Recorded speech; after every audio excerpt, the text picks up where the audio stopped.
Bonjour les amis, bonjour à toutes, bonjour à tous. 21 septembre 2023, 16h53.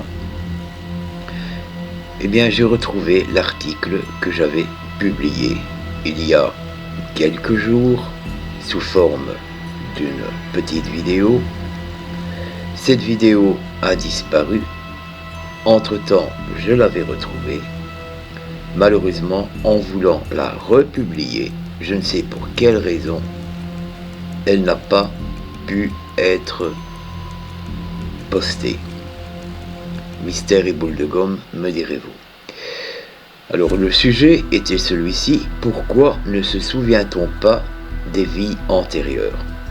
Je sais que l'un ou l'autre, ou l'une ou l'autre de nos abonnés avait beaucoup apprécié cet article et j'en suis d'autant plus content de le republier, en espérant cette fois qu'il n'y aura plus de problème d'ordre technique. Je reprends donc: pourquoi ne se souvient-on pas des vies antérieures? Nous ne nous souvenons pas des vies antérieures, et c'est là que réside la sagesse de l'univers. Si nous nous souvenons du mal que nous avons fait, ou des souffrances que nous avons endurées, des ennemis qui nous ont fait du mal, ou de ceux à qui nous avons fait du mal, nous ne pourrions pas vivre parmi eux aujourd'hui. Car bien souvent, les ennemis du passé sont aujourd'hui nos enfants, nos frères et sœurs, nos parents, nos amis, qui se joignent actuellement à nous pour la réconciliation. C'est pourquoi la réincarnation existe.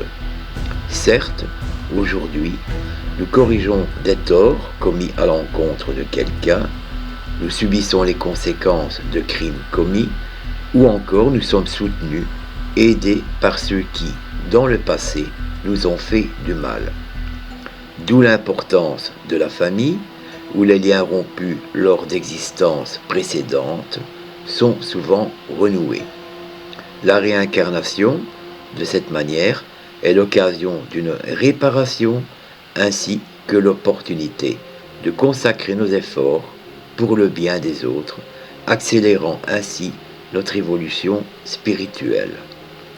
Lorsque nous nous réincarnons, nous apportons avec nous un plan de vie, des engagements pris envers la spiritualité et envers nous-mêmes, qui concernent la réparation du mal et la pratique du plus grand bien possible.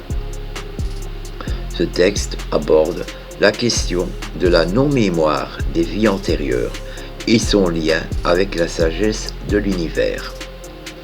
Il explique que se souvenir de nos actions passées pourrait rendre difficile la coexistence avec ceux qui ont été nos ennemis ou que nous avons blessés, car ils peuvent être aujourd'hui nos proches.